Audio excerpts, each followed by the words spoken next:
Hi, in our last video, we presented on hypersensitivity and concerns of children with borderline personality disorder with similar concerns for those individuals with autism. And there's clearly some overlap, and how parents need to really be quite hypersensitive themselves when it comes to the child's um, hypersensitivity to sights, sounds, uh, interpersonal communication, and so on. As an extension of that, something very important for parents to recognize is social awkwardness. One of the things we really want our children to be able to do is to have friends. We want them to be able to integrate into certain social circles, maybe have one or two best friends, and socialize in different ways with different people. For example, they may have a sport that they're really interested in, and they have a group of friends within that sport who may not be their best friends, but nonetheless, it's a very socially engaging activity. You may have the children um, enjoy some extracurricular activity at school, and again, this may not be the kids that the child has lunch with every day, but a social connection nonetheless. Social connectedness is crucial to a child's upbringing. And in many ways, there's evidence that for adults, longevity is at least in tied part to our social health. Um, as a result of a child's hypersensitivity and many of the other criterion issues we've spoken about before, and the overlap with autism, many um, adolescents with borderline personality disorder display a kind of social awkwardness. Um, Social awkwardness is clearly a cousin to social anxiety, and it often presents in similar ways to borderlines. I would emphasize, and hopefully we'll have a video on diagnostic issues. In general, people have mental health issues, including people with borderline personality disorder. A large chunk of them will have a second issue. This is almost universally known with alcohol and um, drug addictions, where people with alcohol and drug addictions have depression, anxiety, and other issues. But for some reasons that are not completely understood, um, not only is there a lot of overlap with mental health issues, undoubtedly because of our um, neural pathways and how it works, but because of the if you look at the DSM, but you look at mental health in general, how these matters are very interrelated. And you can imagine for someone with borderline personality disorder, a high school student who has difficulty discerning verbal and nonverbal communication at times, how that person may become or feel at least socially awkward.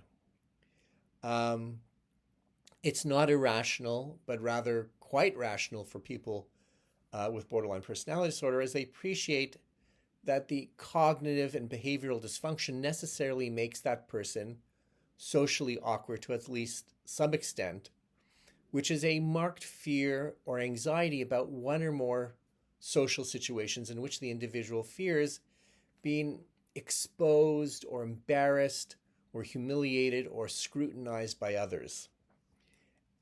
There's an objective piece and there's a subjective piece.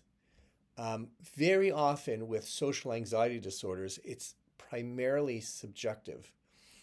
In other words, you have people with certain anxiety disorders. Some people, for example, don't want to go shopping in large stores with large crowds because they have a concern that they're being judged or criticized. If you go to Macy's, no one cares that you're at Macy's. No one cares that you're shopping. People have better things to do with their time. That's an objective reality. But subjectively, the individual may feel very self-conscious by their behaviors, what they're shopping for, what they're seeking, and therefore feel that they're being judged or criticized. Because of this, some borderlines will avoid chit-chat and basic everyday conversations, or even they may avoid meeting new people. They may wish to eat separately, or during the day, especially adolescents may want to study separately, and they may not want to join in peer study groups. There may be a superficial veneer of trying to fit in, but really they're not trying to fit in. They're trying to remain isolated as a protective measure so they don't feel that they're being scrutinized or judged. When they talk to other people, which they inevitably have to, and you inevitably have to as an adult almost, within the workplace, for example, they do so in a way that is quite, perhaps uninteresting, meaning that they're talking about very everyday things rather than gossiping, or they're trying to avoid things that will heighten emotionality so that it does not become perhaps too engaging. Some of these individuals, especially adolescents, because of social awkwardness, will use, and they're not totally aware of this, body language to indicate their uneasiness. For example, they may fidget with their fingers, or they may clap their hands, or hold their arms or even shoulders, or have a stance, a physical standing stance that indicates that they're quite reserved and nervous and so on. This is particularly true if the borderline adolescent has a history of being physically, emotionally, or verbally bullied, either within the school system or by peers in general, perhaps because peers have picked up that this person is somehow different. It's crucial for parents to talk to the adolescent about these things, to let them know that not having friends is not the worst thing. If you meet one or two people that you can chit-chat with, if you're studying, even very informally with one or two people, that allows you to slowly integrate socially. And while you may not have a best friend, and sometimes perhaps that individual may not be invited to school parties and so on, they can develop healthy interpersonal relationships in other ways through extracurricular activities, sports, music, academic activities, and so on. For example, you see a lot of kids that are quite nerdy or geeky, and they feel they don't fit in, but they do very well pursuing their extracurricular academics through perhaps engineering groups, robotics, and so on, these mathletes. And it can be, very positive for the individual.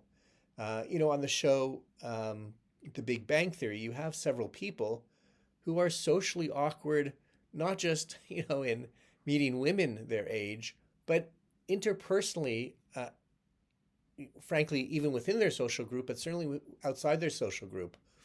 But that social group that they have, it's very small, it's very limited. It's quite healthy. It allows them to talk about their work. They have a lot in common because they all enjoy physics and engineering and so on. And they do experiments together. And they sort of laugh and chat about how awkward they are.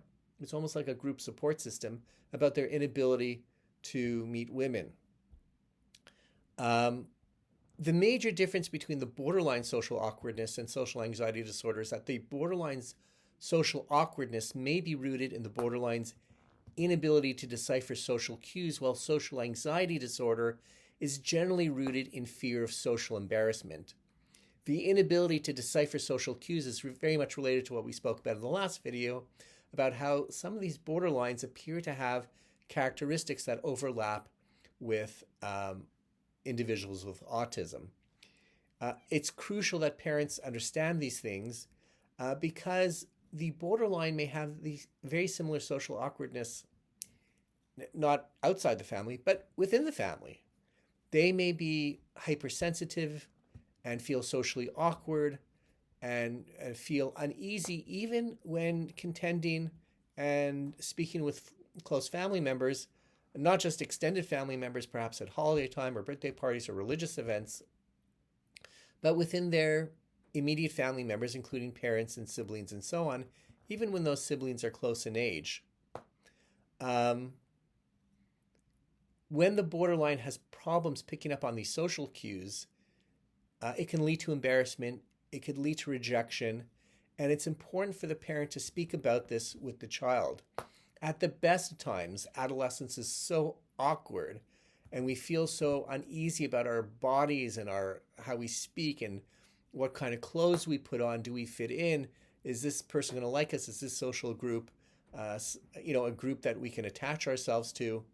Um, it's important that this is spoken about not only in the context of perhaps professional care with a therapist, but that the borderline adolescent feels comfortable at a minimum within her own home.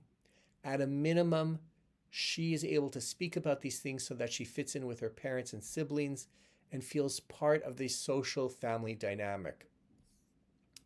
The reason this is important is because if you can get the borderline adolescent at the youngest age possible to participate in family things like game night, or when everybody sits down to watch a 2-hour movie, or to talk and just, shoot the crap about, something new that's happening in the newspaper, whatever,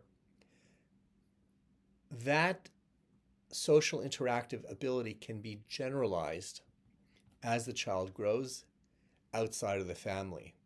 It's also the case that in some of these instances, some of these children, and some also true with individuals with autism, they may actually grow into early adulthood finding that their sibling is their best friend because their sibling was the most understanding.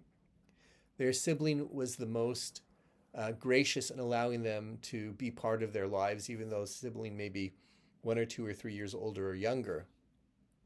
And lastly, that sibling may have served in some capacity in a caretaker role in a way that the parent really wasn't able to.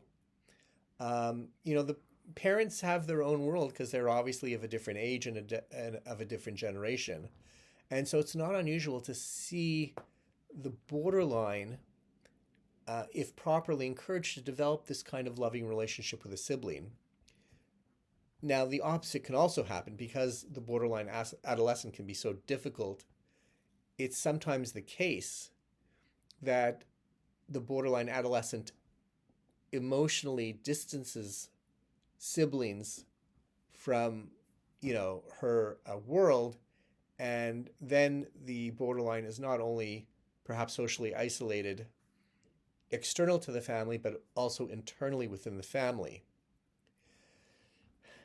When that occurs, the parent should be aware that one of the alternatives for the adolescent with BPD is to find a social group where they definitely can fit into. And that sometimes occurs in the context of drugs, alcohol, sex, or other kind of risky behaviors. When these kinds of risky behaviors occur, or it becomes a consistent part of the borderline's life as an adolescent, then we know that there are not other safer and healthier social contexts that the borderline is able to tap into where that individual can feel safe and secure in a safe and secure environment and in a safe and secure situation. The reality is we want healthy adolescents, and certainly adolescents with borderline personality disorder, to have the wherewithal, given their own issues, to be very hypervigilant about avoiding those kinds of social situations that are dangerous and risk taking and so on. And it's all the more important to have that child, therefore, integrated into a particular social setting within the family or outside of the family. When it's really not possible, it can be superficial. The parent may actually create a artificial social situation for the child if you find out the child has a particular interest in something that's maybe a little bit unusual or esoteric.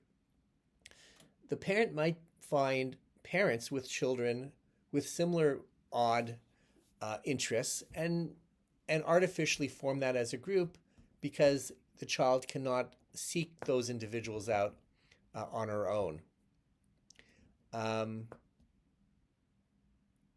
The social awkwardness just feeds into all the other issues we've spoken about for borderline adolescents. And the single most important thing, really, that you can take away from this is that if the child truly knows that she's loved and truly knows that she has a place in her family and truly knows that she's part of a family system, then regardless of the social awkwardness and anxiety and interpersonal problems that that person may have externally, that there's always a home to come home to. There's always a place where that person feels safe and secure, and that will allow a a place where that individual can really take root in terms of growing as an individual. This is a very serious and challenging issue, but one that ultimately can be tackled in a way that is very helpful for the borderline, allowing her to grow in a safe and healthy manner.